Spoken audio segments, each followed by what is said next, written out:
In this video, we'll go over basic descriptives and how to calculate them both manually or with Excel functions. In this scenario, we have emergency room wait times in minutes, and this is the sample that we've taken over the course of a few days. Here are the measures that we're looking for, and we'll start out with some simple rearranging of the data. First thing we want to do is take our data and copy the first row, and we'll do that by selecting the top row of data. Then we can right click it and hit copy, or we can hit Control C if you choose to do that.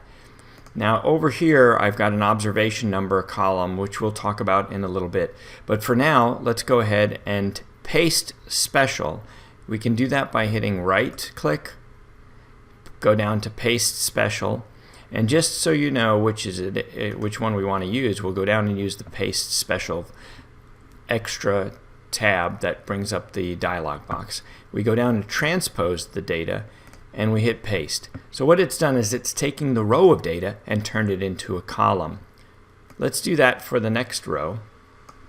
This time we'll do Control C, and on a Macintosh or a Mac it would be a Command C.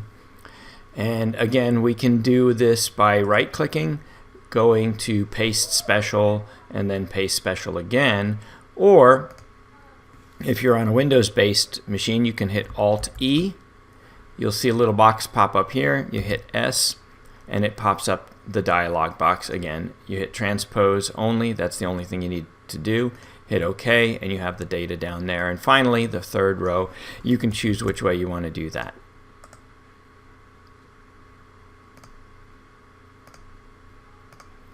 Now we have all of our data in a column like this. If you look over here, we have the list of the measures that we're going to look for, the numeric measures we're going to look for today. The first one is N. N is the number of items in our data set, or the number of observations in our data set. So if we want to, we can take the data set here, click on the first number, hold down the Shift key, click on the last number, and we've selected all of the observations that we have. And depending on how you have Excel set up, if you right click on the status bar down here at the bottom, you can select the average, the count, the numeric count, the minimum, the maximum, the sum, and all of those values, you can see them appearing and disappearing as I check off or add the check mark to each of these areas. You'll see them appear at the bottom of the screen. So we've selected the cells and we see that our count is equal to 30. So we can look at it there and see that it's 30. We could easily also just count by going 1, 2, 3, 4, 5 and so on. So we say that it's 30. What's nice about Excel is if you have a really large data set, that can be a little tedious, but you can use a function called count and use the function by typing in an equal sign, typing in count, and you'll see it appear right here. And if you use the full syntax or the right way of writing it out, you would open a parenthesis, highlight all of the values, and then close the parenthesis, hit enter, and you'll see that it's also 30 right there. So let's go ahead and scroll up just a little bit again. Now, the next thing that we have listed here is the mean. The mean is the numeric average that we're used to hearing, and you take all of the numbers, you add them up, and then you divide by the number of observations that you have, or the number of numbers that you have. So we can do that manually. In this case, we'll go ahead and start off by doing the formula. We click on the cell under the N column because we're using this for the functions of Excel, and we type in equals average, open parenthesis, again select all of the values,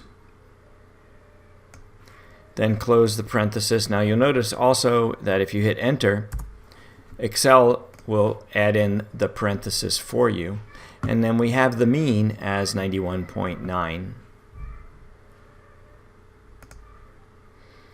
Another option is that we can sum or get the total by adding all of these up.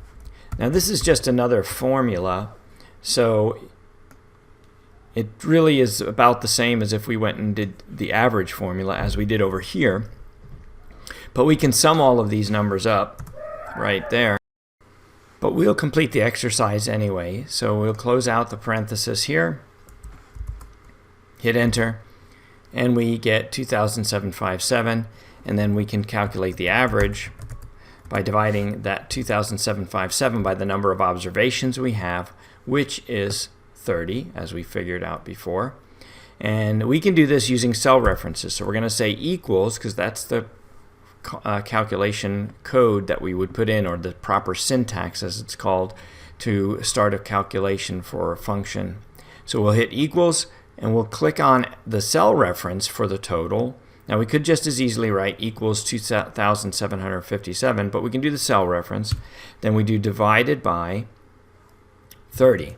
Again, we could also reference the cell up here in M8 or N8, and we'd get the same result. So we hit enter, and sure enough, we get 91.9.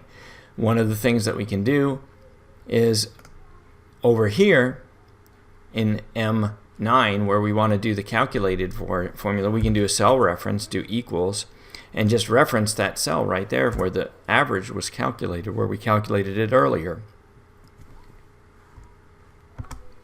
So the next thing on our list is the median. Well, how do we calculate the median?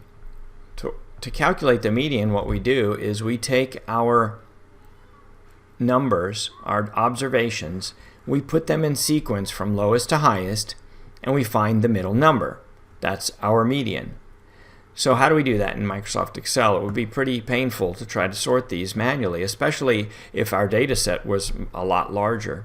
So what we can do is we can highlight a cell, all of the cells in our data set, being careful not to capture the total or the average in there, and go in from the home ribbon bar.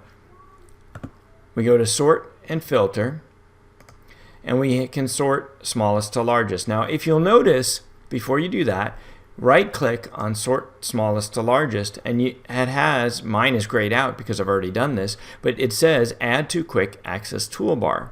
Well, that sounds like a good idea, possibly, if we're going to be doing a lot of sorting. So we can click on that. If we click on that, it will add that function or that procedure to your quick access toolbar. By default, Microsoft Excel, puts the quick access toolbar up here at the top of your Excel. If you prefer, though, you can move it by clicking this downward facing arrow or downward facing triangle and go down to the bottom where it says show below the ribbon, and show it here below the ribbon. That's how I have mine set up. So now I can click on this, since I've added this already, and have it sort smallest to largest, or I can go to the home ribbon tab, go to sort and filter, and smallest to largest. Now it's prompting me to expand the selection. What has happened is Microsoft Excel has recognized that next to this column of observations, there's also another column that has data in it. So if we were to expand this to this selection, it would actually go in and it would move our observation number column heading, and it would move the information that we have down below. We don't want to do that, so we're going to hit continue with current selection, hit sort, and now we should see everything still in proper place. These would have probably moved, and this would have probably moved if we had expanded the selection, but we only wanted to sort this area here. So now what?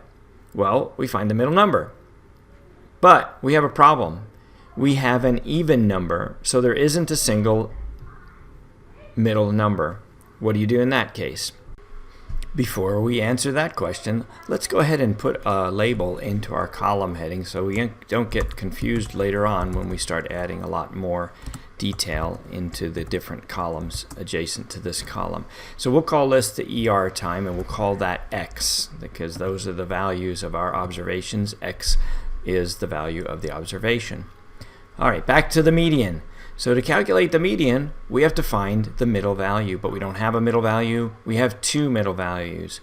In that case, what you do is you take your two middle values, when you have them in sequence from the lowest to the highest, and then you divide them in half. In other words, you take an average of the two middle numbers. You sum them and you divide them by 2. So now we can go and see why we have this observation number column. What we're going to do is we're going to add in the numbers 1 through 30 right next to our observations.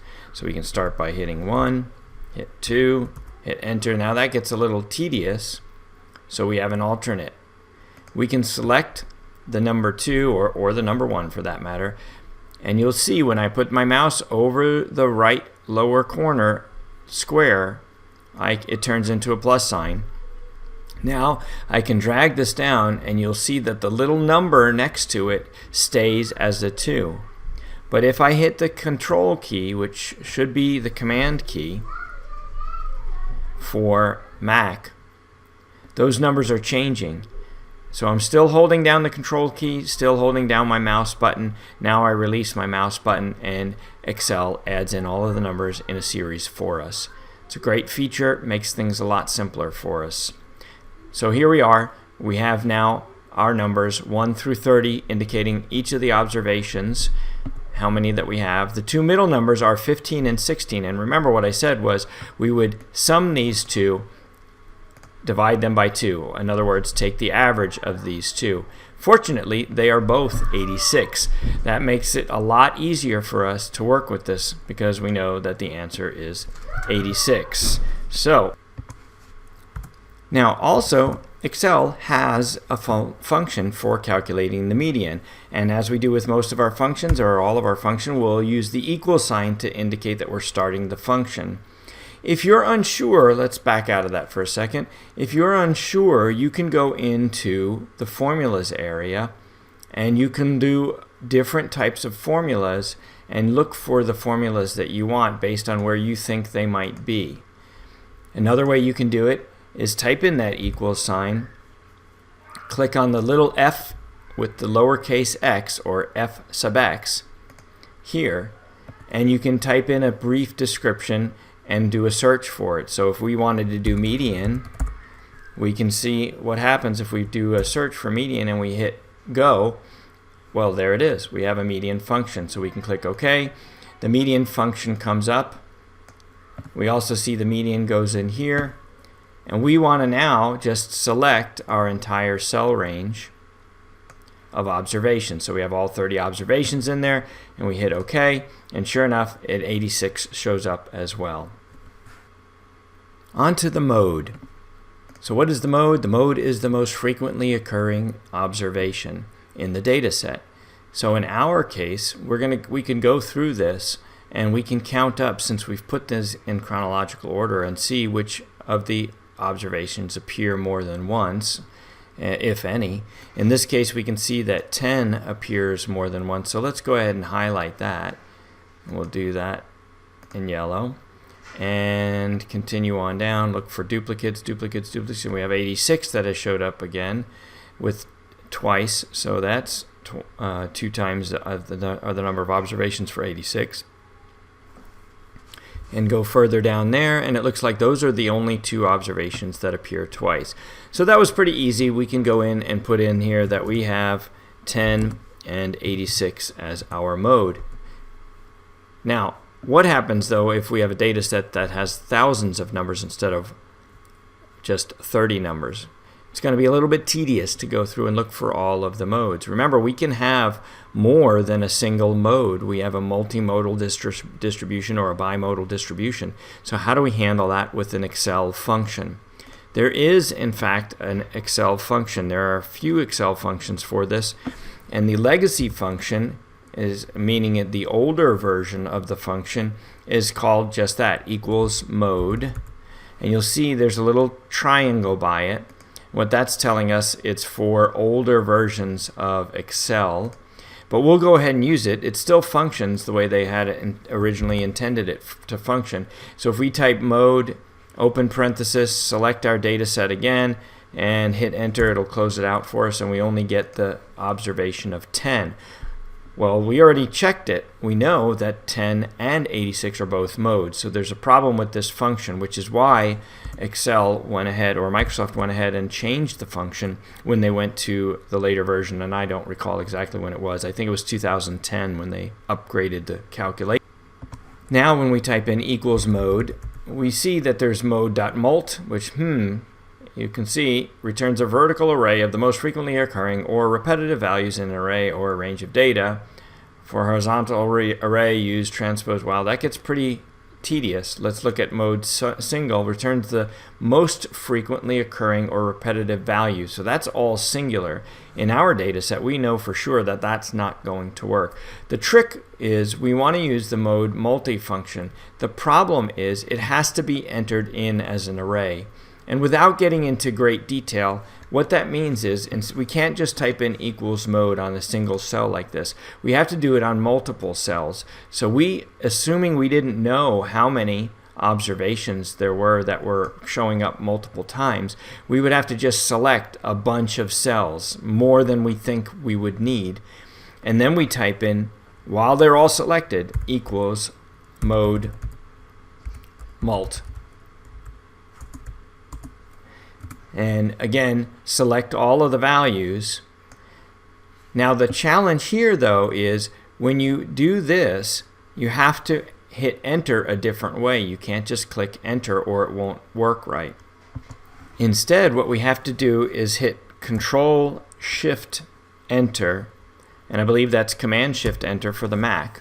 And what we'll see is our numbers have appeared. 10 and 86 have both appeared, and then we have a bunch of NAs in there, and that means that there are only 2 that are showing up the multiple times, or at least the maximum time. So if we had, let's say, the 10 and the 86 showed up 3 times each, but another number, say 60, showed up twice, we would still only see the 10 and the 86, or we still should only see the 10 and 86.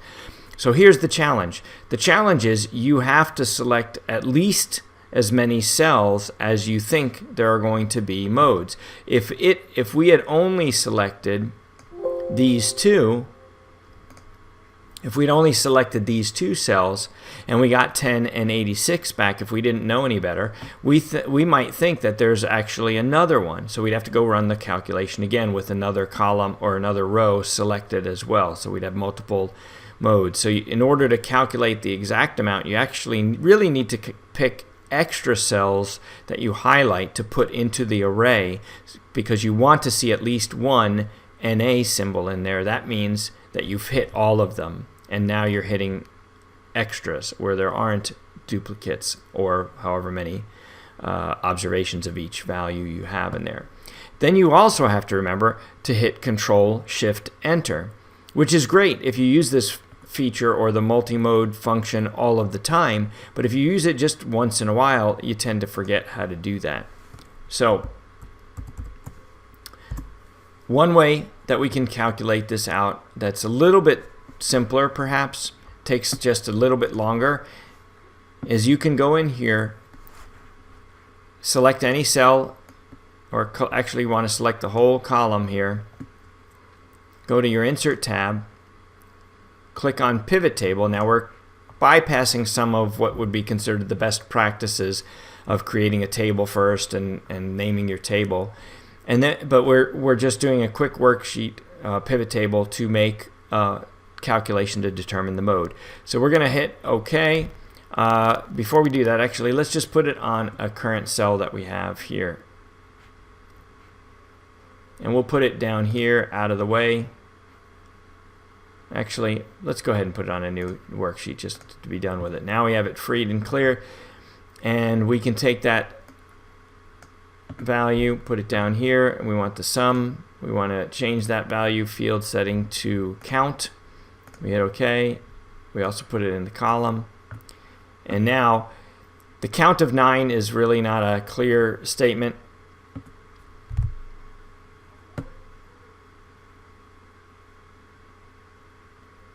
As an alternative, we can use a quick pivot table to determine what the mode is.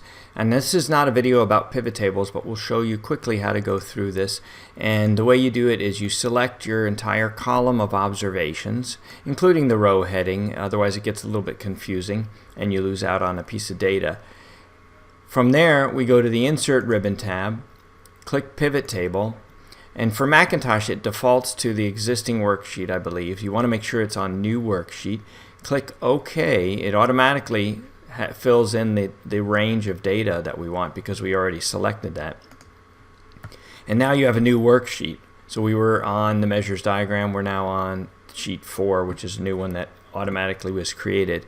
And over here in our pivot table fields, there's just the one item, the ER times. So we can click that checkbox, and you'll see it comes down in here, and we have the sum of ER time, and we'll get to that in a second. And then we can also drag it down into the rows. So now we have a rows of our values. These are the different values that we had in our observations. And what we want, though, is to change this. And on the Macintosh, you'll have a little I in there. You double click on the I. And for the Windows base, you click on the downward facing triangle, go to Value Field Settings, and we switch the sum of ER time. You can leave the custom name as it is if you want, or change it. But we want to change the Summarize Value field from sum to count. Click OK. Now we have the counts, or the number of times each of these observation appears. Now think about this with thousands of numbers, how this can help you save time.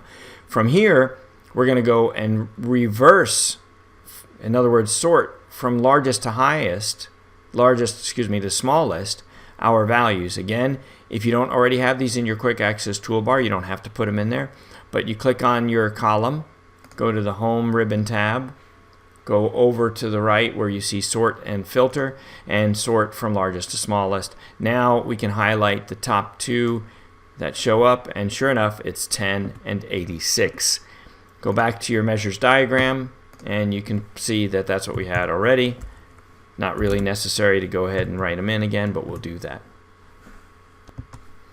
Next, we want to figure out what is the maximum number. Well, that's easily done by by looking at our lowest on the list, which we ranked from smallest number to the highest number, and we can see that it's 175, and the minimum is 9. We can see that over here. And Excel also does have a calculation. So in other words, we wouldn't necessarily have to sort all of these in order like we did. In order to find the max, you just type in equals max, put in your set of values or the observations we have, and we see that it's 9. Likewise, there's a min function, and I'm going a little bit fast, but you'll be able to rewind this or slow it down if you want. If you click on the little gear in the lower right hand portion of the screen, you'll see that you'll be able to change the speed of the video. Now we have the minimum, the maximum, and the range. Now remember, the range is not 9 to 175. It's actually the calculation of 175 minus 9. So we can go in and type in 175 minus 9 like this, or we can go in and put the cell references and do equals that cell M12 minus M13, hit enter, and we get 166. To my knowledge, Excel doesn't have a built-in range function, but it's simple enough to calculate once you calculate the minimum and the maximum. So, how do we do the mean absolute deviation? We talked about this in class briefly. Again, I'm going to talk about it here, but we won't be using it very often because it's very rarely used in the literature. To calculate the mean absolute deviation, the first thing we have to do is find out the deviations. If you remember from class, the deviations are how far do each of our observations move, or how far away from the mean are each of our observations. So in order to calculate that out, we need to find out what the mean is. We've already found out what the mean is. It's 91.9. So let's put that in here, and we call the mean XBar. And we normally write that with an X and a long symbol over the top, or a horizontal line over the top of the X. To take the time away from digging out that symbol, we'll just write it as XBar from now on. So here we can either do a cell reference to 91.9 over there, or we just go ahead and type in 91.9 here. Actually, let's go back and actually use a cell reference, because I want to point out another feature of Excel. Normally, we just have a cell reference in there like that. If you hit F4, it's now going to put a $M, $N in there. And what that does is it makes it a fixed cell reference. And the reason that we do that is if we didn't have those in there, when I go to copy it down, Excel is going to move down one cell in its reference, just the same as it's one cell below. It's going to go to the next one down. So I went from 91.9 to 86. So can you guess what's going to go in here if I copy it again? If I copy it again, it's going to put 1086 in there. We don't want that. We want the same 91.9 in, because there is only one XBar. So we'll delete those, delete that, put equals, click on our mean, hit F4, and it makes it a fixed cell reference. So now we can hit enter. We can copy that down. One neat trick is if you just double click on the lower left hand corner, Excel knows that you want to fill it all the way down the column. So now we have XBar. Now remember, we're doing this manually, and you could do these functions faster using the built-in functions, but I'm showing you how this is done so that you can see what's going on behind the scenes, and perhaps it'll stick better and make more sense to you what exactly is happening. Remember now, what we want to find is the deviations. So we want to find X minus XBar. So we want to find each of the deviations for each of the observations that we have. And so we have it lined up right now. All we have to do is do a cell reference here of the 9 minus 91.9. Could we have just put into the formula 91.9? Yes, certainly. And we wouldn't even need this column. But I'm putting it here to illustrate so that you can see it throughout each of the steps as we calculate these different deviations and measures of dispersion, where it's all coming from. Now in this case, we want the cell references to change. So we're going to leave these without putting the $sign symbols in to set them as fixed cell references. Again, we could do it with the C7 because it really doesn't matter which of these we use because they're all 91.9. But again, we can just double click on it, and now Excel has filled in all of the formulas with the changes for the appropriate cell reference. And as you can see, we can go down and we see all of these. If you remember in class, I talked about what would happen if you tallied up or totaled up all of the X minus X bars, or all of the individual deviations.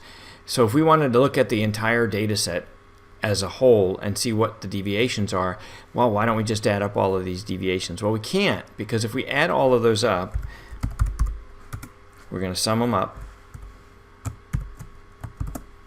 We hit enter, and this scientific notation, we'll go in and change that. This has to actually do with all of the rounding errors that we have, or rounding differences that we have in Excel. But if we expand that out, you can see it's essentially 0. When we get further out, you'll see numbers starting to appear, but they're insignificant. It's essentially 0. When we move further out and put the more decimal places in, eventually you'll start seeing numbers in there. But those are due to rounding errors, as I said earlier, and so for all intents and purposes, we have 0 here. So we can't use the total of the deviations, because if you remember in class, those are calculated into the average, so they should show up as a 0, in which case they're of little use when we're talking about the dispersion for the data set. So that's where the mean absolute deviation comes in. To get rid of the negatives, we can take the absolute value of each of these observations, and then from that we can calculate a total deviations, or a total of the mean absolute deviations, or the total of the absolute deviations. And then from there, calculate the mean to have the mean absolute deviations. Now we could go in and manually just type in the value 82.9, 81.9, and so on, but sure enough, Excel has a function for us, and we call it absolute, ABS. So you can just go in, click on the number, hit enter, and then again, double click on the little corner. Excel fills in the function, and we'll call this absolute deviations, because that is exactly what it is. From here, go down to the bottom, and we'll sum that up. One of the things we can do is just copy the formula over, and we get 1406.8. So that's quite a lot of decimal places. Let's reduce that down. And what I've done is I've gone into the home ribbon bar, over to the number, and just clicked the decimal places. Now we're down to 2 decimal places here. So now we have our total of the absolute deviations. And what we can do is now calculate the mean absolute deviations. So to calculate the mean absolute deviations, we will take that total, and let's go ahead and do a cell reference for that. So it's E equals 38 divided by, now we haven't gone into this in class yet, but we're actually doing n minus 1 for that value, and we get, because it's a sample, 48.5103.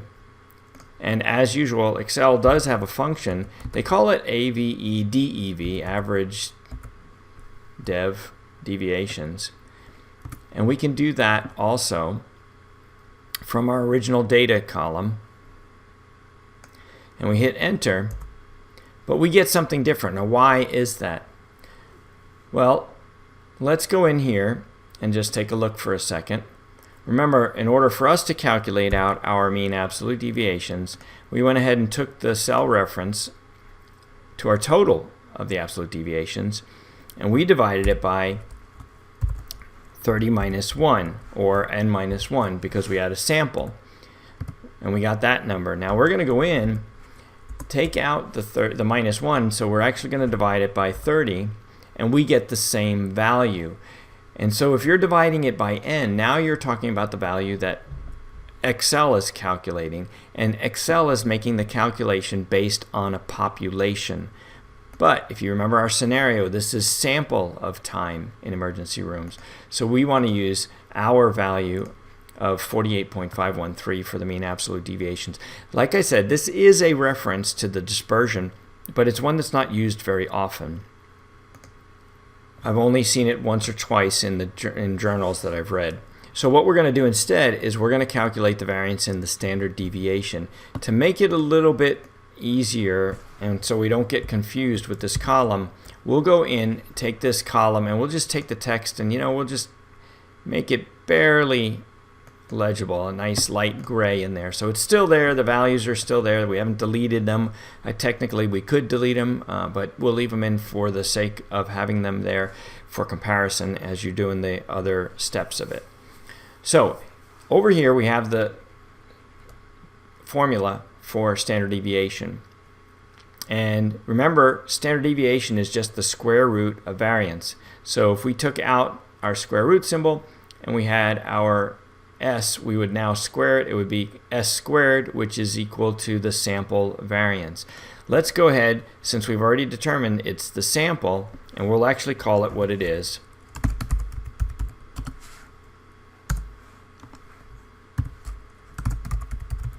Sample variance and sample standard deviation. So how do we do that? Well, we have the x minus x bar, only it's squared here. Instead of using the absolute deviations, we're going to take this and square this. So how do we do that? We'll call it squared deviations. And we take, to do that, x minus x bar, close parenthesis. Now we can use superscript to put it in there. Another way that's a little bit easier to write rather than having to go in and change the font settings and all is just use a caret, which is the shift 6. So it's like an upward facing arrow, and put 2 next to it. So that's the same thing as if we put in a 2 here. Oops. Put a 2 in and went into change our fonts and made it a superscript. Either one will work. It doesn't really matter for the sake of our purposes, as long as you understand what each one is saying, that it's the squared deviations, which is, so we've got it written here in words and we have it written here in the formula's sake. So how can we do that? Well, there is a power function in Excel, but I like to keep things simple. So we're just going to go ahead, take the x minus x bar column, the cell here, and multiply it by itself. So we have D7 times D7, so negative 82.9 times negative 82.9. And what do we get? 6872.41. And what do you think we do for the rest of them? Yeah, as you might guess, we double click on the lower corner of that cell, and Excel is nice enough to populate all of the cells for us. So we go down here now. Actually, let's back up to our formula. Remember this uppercase sigma, Greek letter sigma? That's telling us take the sum of the observations going from 1 to n, observation number 1 all the way to observation n, which happens to be 30 in this case. So we're going to sum all of these squared deviations here. Again, we can type it in, equals sum, if we can spell it right, that is, sum of all of the values, or we can just copy the formula over here, and Excel is nice enough to go ahead and do the cell reference changes for us. So now we have an 88374, which is 0.7, which is the sum of all of the deviation. Now remember, if we go back to our formula, what's the denominator here? This is the standard deviation formula, but you imagine this without our square root symbol, and this would be s squared. We would now have in the denominator n minus 1. So let's do that calculation. We do equals. Again, do the cell reference so you don't get into the problem of making a typo and putting in, say, 8,374 instead of 88,000 or something like along those lines. So then we hit divide symbol, which is the slope to angle or the diagonal. Divide it by, again, we could type in 30 minus 1 like this. And I'm pretty confident most of you can do the math and just change it to 29 if you wanted to. But we'll leave the 30 minus 1 in there so that we're showing it similar to what the formula is showing there. And we get 3047.4. Again, we could change the number of decimal places on there if we wanted to. We could change them over here to more or less. And what Excel does when you do that is it rounds it for you. So we have 2 decimal places here, and that then becomes your sample standard deviation, which is equal to s squared. And how do we do the s squared? Again, it's the superscript. If you're wondering how I'm doing this, by the way, I'm going in, selecting the letter, and I hit Control-Shift-P. Now on the Mac, I'm not sure if Command-Shift-P will pull this up, but if nothing else, you can go over to your font here in your Home ribbon tab and click the little arrow in the bottom corner, and it should pop up the same thing, and you can hit superscript and it'll show just that one letter. You could also do the same thing if you like to color individual words, different things for whatever reason. If you wanted to highlight this, the standard part in red, you can do that. You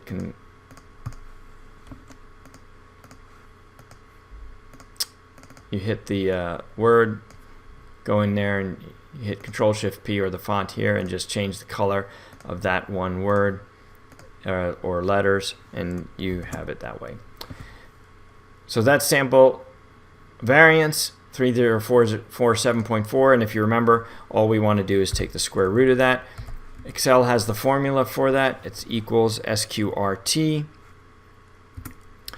Put that in, reference the sample variance cell, hit enter, and we get 552033. Too many decimal places for my liking. We'll just drop it down to 2, and we get 55.20 as our sample standard deviation.